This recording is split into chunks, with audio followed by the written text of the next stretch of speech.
coast to coast. And now he's here with us, right here in the center of the state.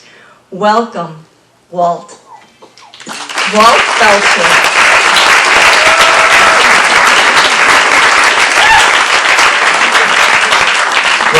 Keep going. I'll get it right eventually. Yeah, I don't know how many of you, everybody has, probably want a do-over.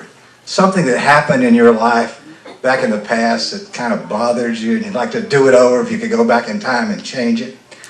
Well, the one that I'm thinking about tonight happened in the 8th grade. Now, I don't know what they do in the 8th grade anymore. I think it's middle school now. I'm not sure. It was junior high when I went there. But when I was in the 8th grade, we studied poetry as part of our English.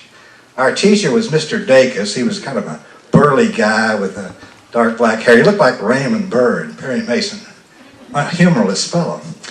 And every week he would give us a new poem, and we studied it all week and learned the meaning of it. And at the end of the week, if you could recite the poem, you got extra credit.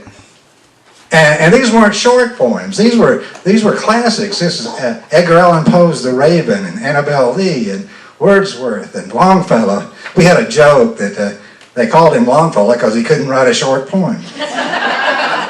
and I'm pretty good at this. Oddly enough, I'm not what you see today. I was cute. I was cool. I was one of the cool kids. You know, I was full of myself. 13-year-old full of myself. And I get up and I do a few of these poems. But then I got stuck on the rhyme of the Ancient Mariner. My God, that thing goes on and on and on. And I'm in the middle, and I got to the part where it says, water, water everywhere, and all the boards did shrink. Water, water everywhere, and not a drop to drink. And then my mind went blank.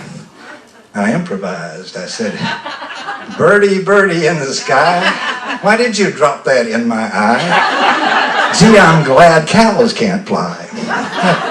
So all the kids loved it. Everybody in the class laughed, and I thought it was cool too. But Mr. Dacus, not so much. And for my punishment, he moves me from the back of the room where I sat with my buddies up to the front of the room where the girls sat, close to his desk. Now the joke was on Mr. Dacus because at that front desk was Shirley Cason, the prettiest girl in class. Black hair, blue eyes, and I got to sit next to her. But also at this, because there was 4 kids to a table, there was Lois. Now Lois was what we called beauty challenged. She had this frizzy red hair that went this way and that way, and freckles and skinny, and she was very shy and very quiet, and we kind of thought she was slow because she never volunteered to do anything. But I'm trying to show off for Shirley. And I said, Lois, if you learn the next poem, if you get up to class and volunteer and say it all the way through, well, I'll kiss you, Lois. Like I thought highly of my kisses. I'll kiss you, Lois, right in front of the whole class. And she doesn't say anything, and this gets around the room, and everybody knows it, They've all heard it. Mr. Dacus has heard it. And the poem we get that week is Longfellow's Psalm of Life. Psalm of Life. It's Longfellow's answer to people who say, this life is not important, you should think about the next life. And he says, no, you should be living this life and accomplishing things. And Friday comes around, we study it, we don't really understand the meaning of it. But Mr. Dacus says, does anybody ever volunteer? And everybody's quiet. And Lois raises her hand. I'm thinking, oh my goodness, she can't do it. She gets up in front, she's got a little plaid skirt on, a big sweater's too big for her, and a quiet voice says, tell me not in mournful numbers, life is but an empty dream, for the soul is dead that slumbers, and things are not what they seem. Life is real, and life is earnest, and the grave is not its goal. Dust thou art, to dust returneth, was not spoken of the soul. Well, at this point, I'm thinking, oh no. She knows this poem. Well, let's see. And then she goes all the way through it, and her voice gets louder, and she gets stronger. She finally comes with a big finish of the poem, and when she finishes it, the class cheers, yay! And then everybody looks at me. And Mr. Dacus looks at me. He says, well, boy,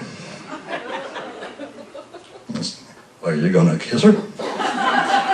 And I said, no, Mr. Dacus, I was just kidding. I wasn't really going to, I was just teasing her. I mean, you know, I'm not thinking about Lois's feelings. I'm not thinking about anything but myself and what my buddies would think if I kissed her in front of everybody.